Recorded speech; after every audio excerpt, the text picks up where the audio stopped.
Hello, everyone. I'm Miles, And I'm Christine. and this is Unilife with Canvas Nottingham. If you're new here, unilife is a podcast for the students of Nottingham. We hope to join you as you navigate the season. We want this podcast to be valuable, authentic, fun, and a space where we can all figure out life and faith together.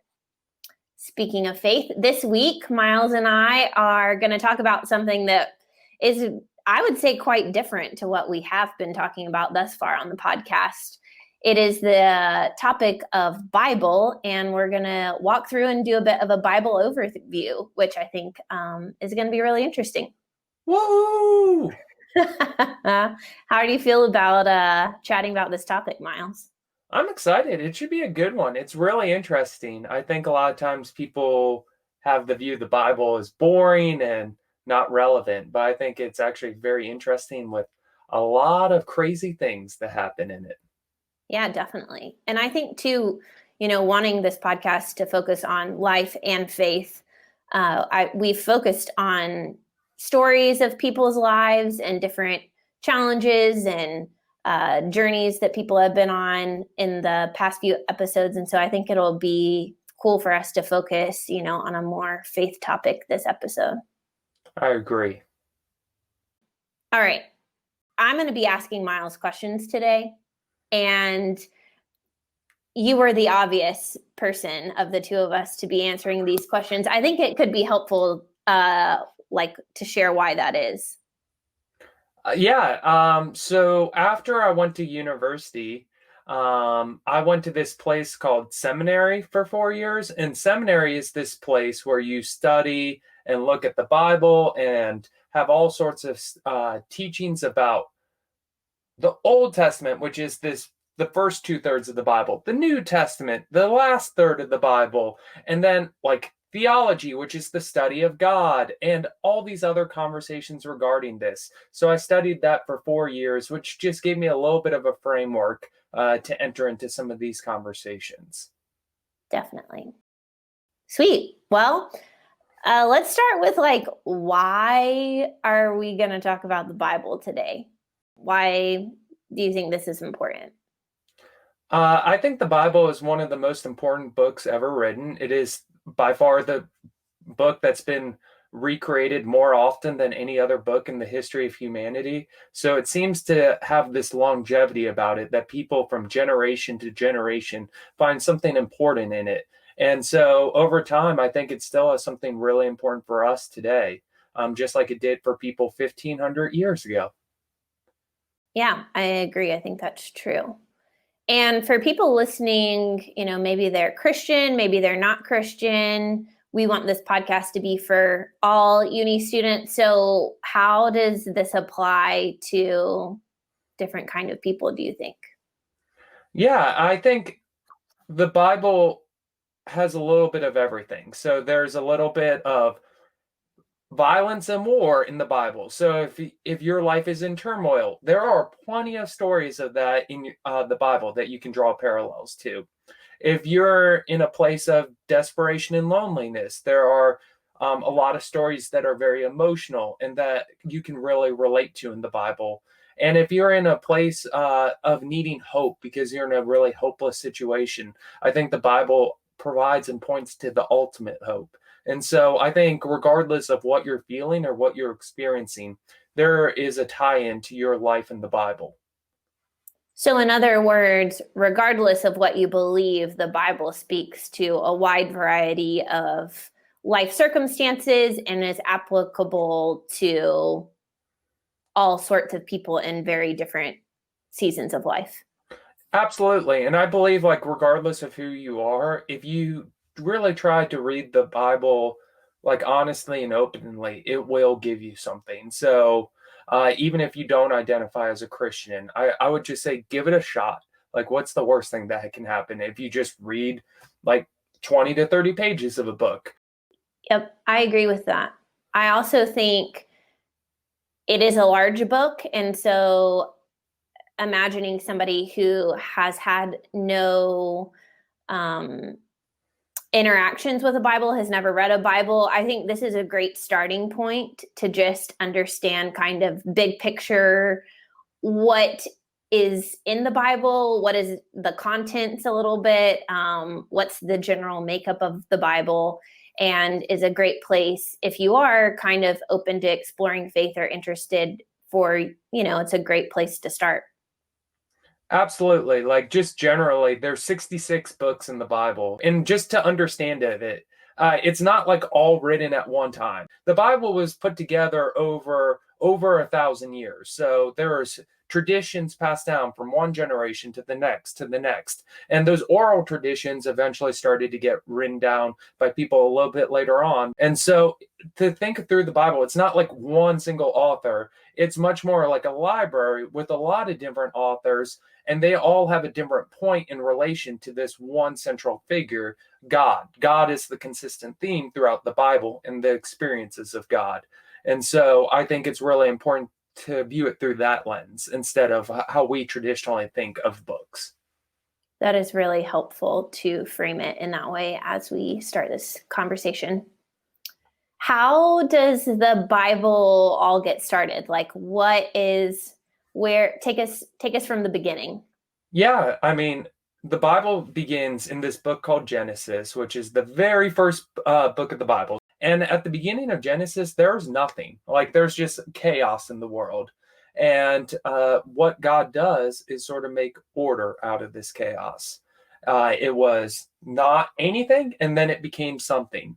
And this something was fundamentally good because God is fundamentally good. That is the image we see of God in Genesis 1, and we see that image constantly throughout the rest of the Bible, that this is a good God, and out of this goodness, God creates. And God creates all the things in the world, from the fishes in the sea to the mosquitoes in the air. All of this stuff is fundamentally good. And then at the end of the creation process, God creates humans. Humans are sort of the last part of the creation puzzle. And the humans are a little bit different than the rest of creation because humans are created in the image of God. And so by that, I just mean like everything was fundamentally good, but we take on a representative nature of who God is. And so we all have a little bit of image of God. And by that, I just mean like a likeness of God. Yeah, definitely. I love that you said the fish of the sea to the mosquitoes in the air, which I feel like is normally the birds of the air. Yeah, I mean, birds, mosquitoes. I mean, we all hate mosquitoes, but they do serve a purpose in the world. Yeah. Yeah. So just to recap, it started off in chaos. God created some order, and it initially was good. And now, just like looking around the world right now, like there's so much that's not good. I think we can all agree. And so what happened? What went wrong? That's a fundamental question the Bible tries to answer. And the answer the Bible has is this thing called the fall. The fall is the story of this man named Adam and this woman named Eve. And they were told by God not to eat of this one central tree of the garden. And they disobeyed God and ate that central tree of the garden. And through that, they started to experience a lot of different things. They experienced shame, they experienced brokenness. And what the Bible calls all of these experiences is a thing called sin. And sin is a thing that plagues the rest of the story. It's a thing that all humans experience, from the who we perceive to be the worst people of the earth today to the people we perceive as the best people. Sin is a struggle for all of us. And it's the things that sort of are not ideal. It's like the image the Bible does. It's the things we do that miss the mark. So when we like try to like do the right thing, it's like when we're mean to our sibling when we don't mean to be mean. We're like, why are we saying those things? Or it's when we start comparing ourselves to everybody else in the world. Those are all the ramifications of sin in our world. And so we all live in this brokenness, even if we don't try to make the world a worse place or a bad place. We all want to make the world a better place, but we all suffer the ramifications of sin in our life. And we all sin in our own ways and make the world a little bit more chaotic for everybody else. And so you mentioned, what was the result for not only like humanity and what we read in the way that Adam and Eve reacted in the Bible, but also like how did it impact the relationship between humanity and God? Yeah, that's a great question. Basically, there was a little bit of a gap between us and God. That, like, in this gap, we choose ourselves, our own idea of how the world should operate. We choose our own mindset, and we a lot of times live in fear in our world. We are like afraid we won't have enough. We are afraid that we aren't enough, and we don't trust that this God is good and loving and loves for us. And so we choose our own narratives of how the world is instead of who God is. And there's just this gap that humanity has fallen for time and time and time again. And that is like God's central narrative in the rest of the Bible, is to try to fix this gap, try to repair the damage in the relationship between humans and God. And so, just to make sure I understand you correctly, the way that the fall and sin impacted humanity and humanity's relationship with God is that it went from humanity, I guess, trusting in God's way being the best for them, to deciding that humanity was going to decide what was best and be the judge of their own lives. Is that correct? Basically, we decided we wanted a world without God as the center of the world. We thought we could do a world better than God could do the world. And it manifested itself in plenty of ways. Like we talked about, like the Adam and Eve, they just ate from this tree. But then their descendants, like one brother killed another brother because they were jealous of the other brother and that the other brother was given a better reward from God. And so these ramifications just magnify and happen over and over throughout human history. It's like why wars are fought. Like we are scared that somebody else has resources, so we want to take their resources so we become more powerful. Or it's why we are selfish and afraid of the outsider, because this outsider might change the dynamics of our community and we don't like that. And so we just see this on such a small level in families in a way, and such a large level in how nations and the world just operates. Got it. So after this fall that the Bible talks about and sin kind of enters the story, where do we go from there? Yeah.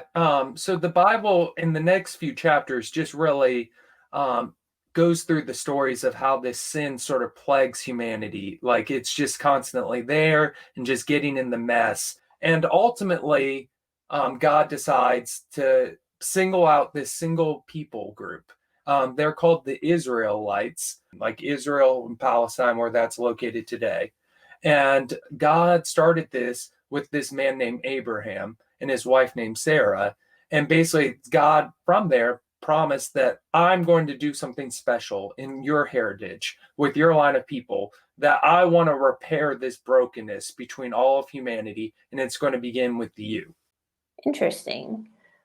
So there was a conflict basically between God and humanity, and now God is like trying to work towards the resolution and restoration of this conflict in the story.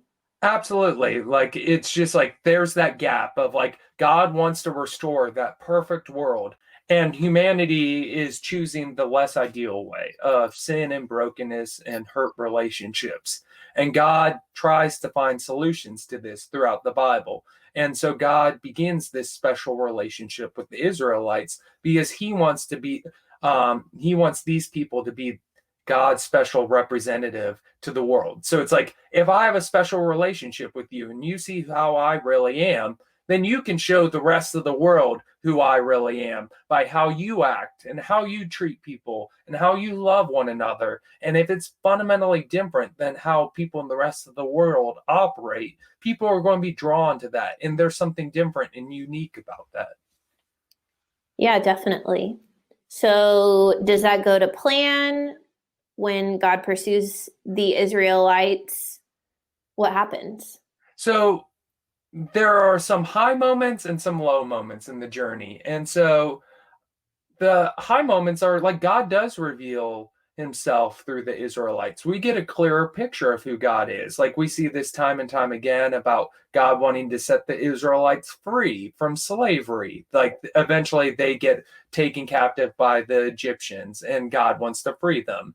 At other moments, though, it goes really sideways because the Israelites, while they have this special relationship with God, they're still human. That same problem still exists with them, and they miss the mark time and time and time again. Even the ones that are some of the best people in the history, like this guy named David, who is regarded as like the best king of Israel's history, he becomes a person who commits adultery with another man's wife and a murderer. She and murders the woman's husband so he can take her to be his wife. And so this is like one of the good people in the history of Israel is a murderer. Air quotes, right? Good Yeah, air people, quote. air quotes. Yes, but God still uses all these fundamentally broken people who miss the mark in various ways to point to who God truly is. So God somehow can still use this adulterer and murderer, just like he uses a thief and earlier in the story to point to who really God is. And the God is a person who wants to reconcile broken relationships. And that is a theme seen throughout the first 2/3 of the Bible, be it on a small individual basis to the larger world. And God's ultimate goal is to restore all of these broken relationships in the world. Do you think the reason God chose to use broken people who were sinful, missing the mark, who were average people, was because he knew that through the transformation in their lives, people would be able to experience something of God through them? Yeah, absolutely. I think that's definitely part of it, that through these broken people, it's not about the people. It's not like you have to have this all together and be this perfect person who Mm-hmm. does everything by the book. And once you're that person, then God can use you. Instead, it's like, no, this is who God is. So God can use any person alive today to help bring about this restoration. So it's So more about the willingness than it is about the person being equipped as an individual. 100%, 100%. Like a lot of these people were super unqualified. They're not the people you would expect that went to the best university of their day, the people who have all the check marks that you would expect to be like, oh, you're the ideal candidate. Instead, God chooses the people who are sometimes the least likely or at the lowest places of society to bring about these words. That's awesome. So I think that's an encouragement just for anyone listening, and maybe a misconception that some people who, are listening who don't know much about the Bible or haven't read it before, is just knowing that God is in the business of using and welcoming and working through any kind of person. Like nothing disqualifies you from being included in the story of God. Yeah, and to highlight something we're going to touch base on, like the first 2/3 of the Bible highlights that over and over again. And when we get to the final 1/3 of the Bible, the New Testament, which talks about the this person named Jesus, it begins by reiterating that entire history. The first chapter in the New Testament is a history of all these broken people that bring about this person called Jesus. So, like, none of these people were the best at their time. They all had flaws, and some of their flaws were really hideous that we would be like, that isn't a person I would want to spend time with. And God can still use them. Wow. It's good. So you've kind of hinted at this guy Jesus, but right now we're still kind of in the midst of the muck. So what happens? How does this story get better? Jesus is like the fundamental thing that changes Christianity from other religions. What Christians believe is that Jesus is the fullness of who God is. Jesus is, quote unquote, the Son of God. And by that, I mean Jesus was fully human, but also fully God. How can that be? It's a mystery. We don't have the perfect solution, but that is what, like, a little bit of the mystery of the Christian faith is about, that Christians believe that both of these things are true. And because that is true, God became human in order to become like us. And so God knows the full human experience. God understands our human emotions. God understands sadness. In Jesus's life, it's believed that Jesus' earthly father Joseph died. He also probably got mocked by a lot of people. He was a carpenter in his youth. He was just a very ordinary person for the first 30 years of his life, and a lot of things just happened. And then he went through this process of going into public ministry. Wow. Sounds very interesting. So what was the purpose of his life beyond just experiencing what it's like to be human? What was the purpose of it, and how was that fulfilled? God wanted to bring that ultimate restoration towards all of humanity. And this was achieved by God giving himself. God became as a human. And so through Jesus, we see the ultimate way to be human. So, how Jesus treated and loved people on earth is our example of how we should love and treat other peoples as humans. So, in the Old Testament, which we talked about earlier, time and time again, we see all these flawed people who are used to point towards God and all these things. With Jesus, we get the example of what we should be as humans. This is the ultimate example of a person as the best example of a person. We see a person who loves people well, who loves people, the outsiders, well, who cares about justice, who cares about the poor, who cares about injustice in the world, while at the same time, like, still cares about truth and still cares about, like, hey, there is a right way of doing things. I can't just take shortcuts and hurt other people, even if it's for my own benefit. So Jesus is the perfect meshing of all these things. And a few times you've mentioned the Old Testament and the New Testament. Correct me if I'm wrong, but the Old Testament is the part of the library or the collection of books pre-Jesus arriving on the scene, correct? Yes. And New So, Testament is like starts basically with Jesus. yeah, so the Old Testament's the first two-thirds of the Bible, and it just highlights this nation called Israel, who is this God. And then the second, or the last third of the Bible is about Jesus. The first four books are about Jesus. And then the rest of the New Testament are the Jesus's followers trying to make sense of what it means to follow Jesus in their lives. Mm-hmm. So you talked about Jesus being both God and man. Yes. And I think you explained a good bit of his human characteristics, like, you know, what he did as a carpenter and things like that. How did people begin to know, or what were some things that he did that made people begin to discover the fact that he was God in human form? Yeah. So Jesus began this public ministry. So, for the first 30 years of his life, we don't know much about Jesus. There's only a few stories written about his childhood in the Bible. Instead, at around 30, It begins with him getting baptized, and then Jesus starts doing all these signs or miracles. So Jesus starts like feeding 5,000 people with like 5 loaves of bread and 2 fish. Jesus starts to heal sick people. Jesus begins to like even raise this dead guy back to life. All of these crazy things are starting to go on in Jesus's life. And while all these people see these miracles, more and more people are intrigued and start to figure out like what is going on with this guy? What is going on?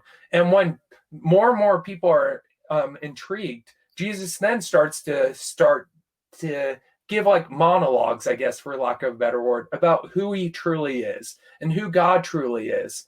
And some of those monologues really, I guess, offended people because they weren't the monologues of what they expected Jesus to be or who God to be. Like God really cared about the poor outsider. Like God cared about this person with leprosy and sick and who was sick. God wasn't this military leader who was going to overthrow the oppressive Roman Empire. Instead, like God was this peaceful, resilient resistor who cared about the least of these in society. And so some of the people who were in places of authority or power in that society did not like that message. So, what I hear you saying is what people's expectation of Jesus was and who he showed himself to be were two different things. Absolutely. And when people have unmet expectations, there can be a lot of emotions with that. And people really struggled with that emotions. So, like, it was really good news for the people who weren't doing great in that society. Those people were like, this is good news for me. Like, I am welcome in God's presence, even though I'm low class and low dignity, or I am cast aside and I don't have a place here. But the people who had more authority in that society or more well respected were felt threatened. They thought they had a special place or a special power position, and they didn't really like that special position was threatened by Jesus. Because he started to prioritize the people who had been suppressed and ignored and looked down upon, correct? Oh, absolutely. So like some it looked different for different people. So like there was the religious leaders who were like, "Hey, I had this special way of telling people about God that made me feel special and like I had a place in this society." Then the political leaders were like, "Hey, this is threatening our status quo of today. That's a problem. I like the status quo." And so all these different people that had some power in the society felt threatened by Jesus's message that included everybody. I see. And so what happened next in Jesus's life? So this led to a dramatic change of events. Jesus was declaring himself as God's son, God's Messiah. And when this happens, uh, those people who felt threatened decided Jesus needed to die. Because if we can't convince him to fit our image of what he's supposed to be like, we have to kill him. And so Jesus is sentenced to death by the Roman officials of his day. And they parade false witnesses. Nobody can make sense of it. And they ask Jesus, "So is this true?" And Jesus says, "Yeah, I'm the Son of God." And they're like, "We need to kill him for saying that," sort of thing. And they go through a public execution where he's put on a cross and killed. He's mocked by people. He's stripped naked. Like they gamble over his clothing.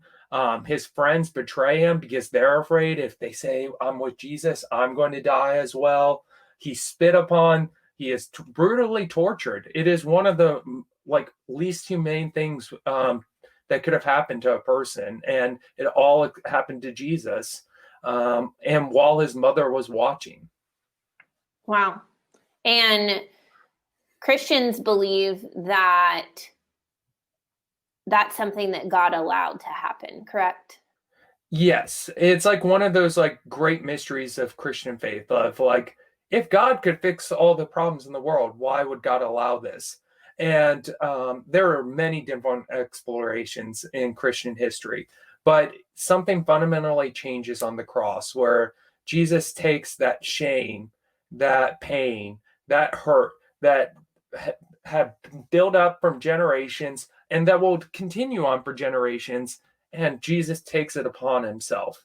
And in that pain, Jesus takes our place, for lack of better words, and like takes that all upon us so we don't have to live in that pain and that shame and that guilt anymore. Instead, Jesus was like this atoning sacrifice. And there's many different images and explanations for exactly what happens on the cross, but just something fundamentally changes by the death of Jesus on that cross.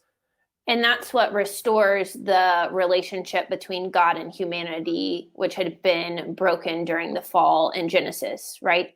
Yeah, it's like something fundamentally forever changed in that moment where it's changed by the death of Jesus. And then 3 days later, this is the fun part of the story, Jesus rises. So he is no longer dead, but alive. And this is the fundamental narrative of Christianity, is that all that shame, all that death, all that sin got conquered and was left in the grave. And instead, Jesus rises as a full human again, not as just like this spiritual animal or as some mystique idea, but instead as a full human. This physical resurrection of Jesus as a full human changed the entire ball game. That meant that sin and death didn't have the final say. Instead, there was something more powerful than that, Jesus. That is the best part of the story, I think. So what happens after that? Because you'd think that it doesn't get any more interesting than rising from the dead, but there's still more, isn't there? Yeah, and I mean that's the great news. That is fundamentally good news, is that like sin and death don't have the final say. Mm-hmm. And if that is true, like if Jesus really did rise from the grave, like nothing else is the same in the course of human history. And that is what Christians truly believe, is that nothing else is the same, that nothing else will have the final say. So I know there's a lot of pain in the world right now. So what Jesus's resurrection means is the pain of COVID-19 is very real. There are millions potentially who can die when this is all said and done. That does not have the final say. There are millions who are struggling with depression, anxiety, suicidal thoughts. That does not have the final say. There are many people who have been wronged in very abusive ways. And the good news is that isn't the final end of the story. There is something more powerful than all of those things in the world, and that is Jesus. And because of that truth, that has changed the course of human history, because the people who are following this man Jesus dedicated their entire lives to spreading this message to the rest of the world. And so that's what we see in the rest of the Bible, is that this message gets spread far and wide by these people, from this guy named Paul to this guy named Peter. They do this in many different ways, in many different contexts. And they're trying to figure out what it looks like in their communities and in their world to follow this man named Jesus faithfully. And we're still humans in that.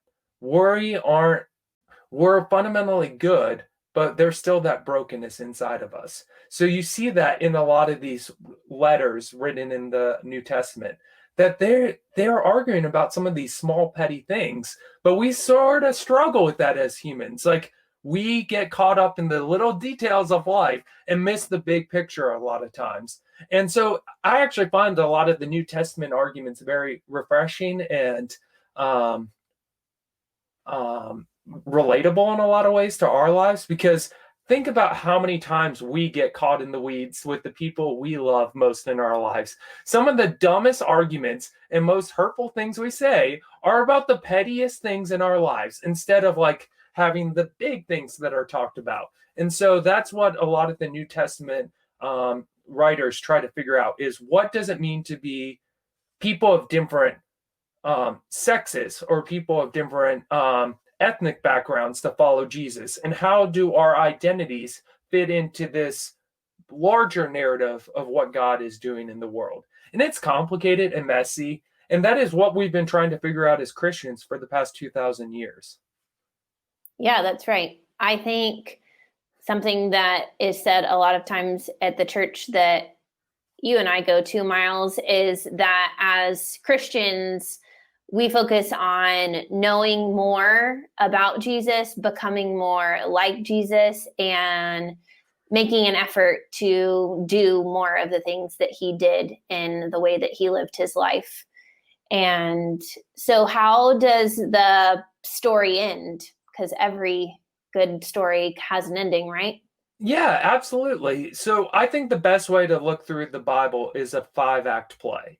So like we talked about like act 1 being like the creation part, like how did we begin as humans? Act 2 is like this fall part where we're sort of like working through like, oh, this got messy pretty quickly. Act 3 is the rest of the Old Testament where God starts to reveal who God is through these people, the Israelites. Act 4 is this person, Jesus, coming into the world. And Act 5 is the death and the resurrection of Jesus. If we're in a 5-act play, we're at the very end of this play, like right now. Like the death of Jesus and the resurrection of Jesus means all those bad things will never win again. They are having these small battles that are still ongoing. So we're still have evil in the world. So I'm not going to say that things are perfect and they're not. Just look around the world. Bad things are happening, but they don't have the final say. And so we're still waiting for the end of the story to finally be written. And the end of the story is this book called Revelation, which is the final book of the Bible, which is also a very complicated book. So I don't recommend, if you've never read the Bible, do not start with Revelation. There is a lot of allegory and references to a lot of things going on. It is a very messy book that people interpret very wrongly to say a lot of wrong things. But at the end of it has this beautiful picture of a new heaven and a new earth. And by that, it is referencing back to the Genesis 1, which is what we talked about at the very beginning, where there's peace and harmony and everything is in order and in good nature and in loving relationship with God. And the world is moving to that place. And it might not look like it day in and day out. At times it may look chaotic, and at times it will look really messy. But at someday, we believe as Christians that Jesus will come again. And when he comes again, all of the pain, all of the suffering will forever be eradicated. And that will be the picture, is to live in this perfect world. Yes, I completely agree. And so when you say, certain things in our lives or that we're observing in other people's lives or just the brokenness we see in the world doesn't have the final say, what you're saying is that it's not the end of the story, even though the Bible is not getting added to anymore. This story that God is writing in relation to humanity and the complete restoration is yet to come. Yeah, 100%. Like the best metaphor I've ever heard describe this is imagine a war. The war is won, but there's still individual battles taking place. And you've seen this tons of times through the wars of history. Like the central figure might have already won, but there's still like those battles happening across the battlefront. And eventually, all those battles will cease to exist and everything will come into order. So we see glimpses of this, of God having everything in order and everything in control. And those moments are great. What we describe that as like the kingdom of God is here now. And it's perfect and it's great. And a lot of times it's just moments. It could be this moment where you're just sitting with your family and everything just feels right. And you just have this moment of like, this is fundamentally good. Or it could be when you see somebody healed from a disease. It could be like when you see like, man, that was a miracle. And somebody like who wasn't supposed to survive cancer survived cancer. And you're like, that is fundamentally good. But it's not fully here yet. And that not yet are all the pain and suffering we still see in the world. And so both are true at the same time. Yeah. And as Christians, when we talk about hope, What we're talking about is the fact that we've tasted a bit of that goodness in the here and now, in those moments. And also we have this anticipation of experiencing a world where that goodness is everywhere at all times. There is no brokenness anymore. Exactly. And that is the good news. Like, I think people, like, if I could clear up one misconception about Christianity, a lot of people who don't know much about Christianity, or even some people within Christianity, focus on like it's negative or like God is angry and all these things. And I just disagree with a lot of those misconceptions because I think this is fundamentally good news that, like, all the pain and suffering that we are experiencing, we believe that there will be a day when none of that exists anymore. And I it doesn't agree. negate the now. So true. So earlier you briefly mentioned that you didn't think Revelation was a good book to start in for somebody who hasn't read any or much of the Bible. I would agree. For people listening who are interested in maybe having an experience of or giving it a go, reading the Bible, where would you recommend they start in the library of books? I would recommend one of the four biographies of Jesus. They're called the Gospels. They're about two-thirds of the way through the Bible, and they're Matthew, Mark, Luke, and John. And of those four, I would either begin with Mark or John. Those are two of the shorter ones and a little bit easier to understand what's going on. And so I would read those four biographies of Jesus before I read anything else in the Bible. And I would also talk to somebody else while reading it. So, like, the entire part of the Bible, it is full of wisdom and truth. And I think reading it by yourself is great. But also talking about it with other people is a central part of the Bible because we're not supposed to do this by ourselves. I completely agree. So, as per usual on the podcast, we end each episode asking 5 questions. And Miles and I have both answered these already. And so we thought it would be fun for you guys to briefly hear from the behind the scenes tech man, Matt. And so we're going to ask him these 5 questions as we close. You ready, Matt? Yeah, let's do it. All right, finish this phrase. Community is? I think for me, community is a place where you can belong and be loved for who you are, where you don't have to pretend to be something you're not, or maybe hide certain parts of yourself that you don't think will go over well, but where you can be your full, true self and be loved for that.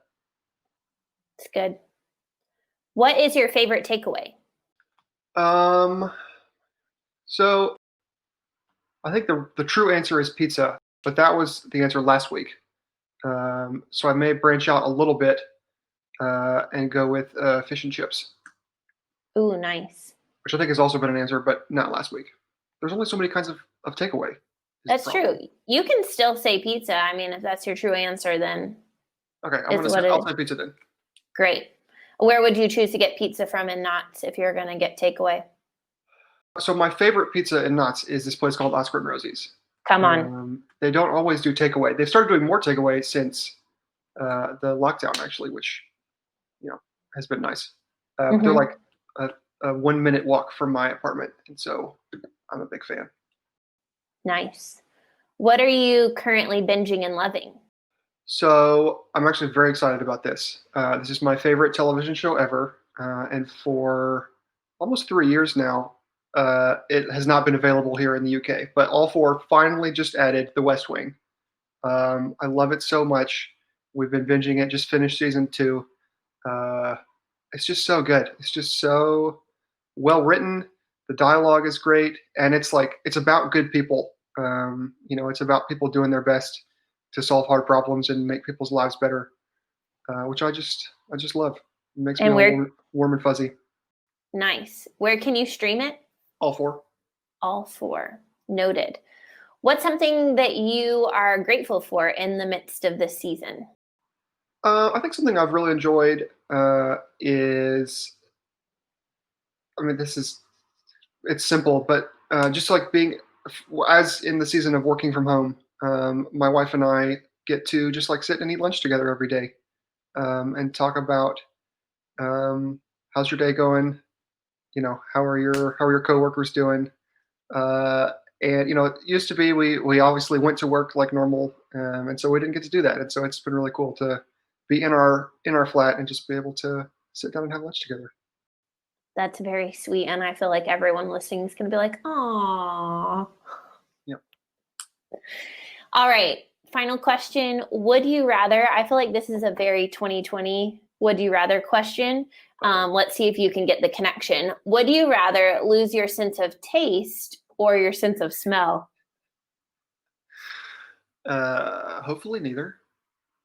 Yeah, because that would mean you probably have COVID. Well, that's the thing. If that happens because I have COVID, then theoretically I would get over it and then be able to smell again someday. Versus this hypothetical like permanent loss, that would be bad. That's true. Well, I've heard that like a big percentage of our perception of taste actually comes from smell, and so that people who, for whatever reason, do lose their sense of smell end up losing most of their sense of taste anyways. So if that's true, then I would say taste, because then maybe I could still smell things.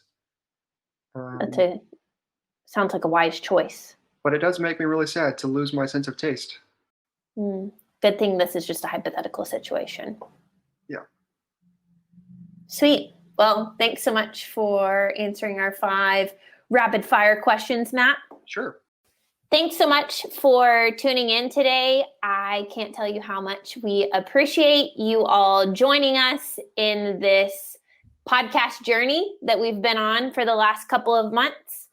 If you have thoughts or questions in regards to what Miles and I chatted about today, or anything regarding the podcast, we would love to hear from you. Just go ahead and shoot us an email. Our email address is unilife@canvashouse.org. You can also follow us on Instagram, Facebook. We recommend subscribing to the podcast so that you know when new episodes are coming out. Last but not least, we are also having a discussion about the podcast each week on Zoom. This is something new that we're adding. In the past, we have had opportunity for all of us to gather and discuss different talks at Canvas in person. But now that we're living in a Zoom world, we're hosting the podcast discussion on Zoom. That takes place on Thursday afternoons, currently around lunchtime. We would love for you to join us. So check out social media for more details, and we hope to see you there. Bye. Bye.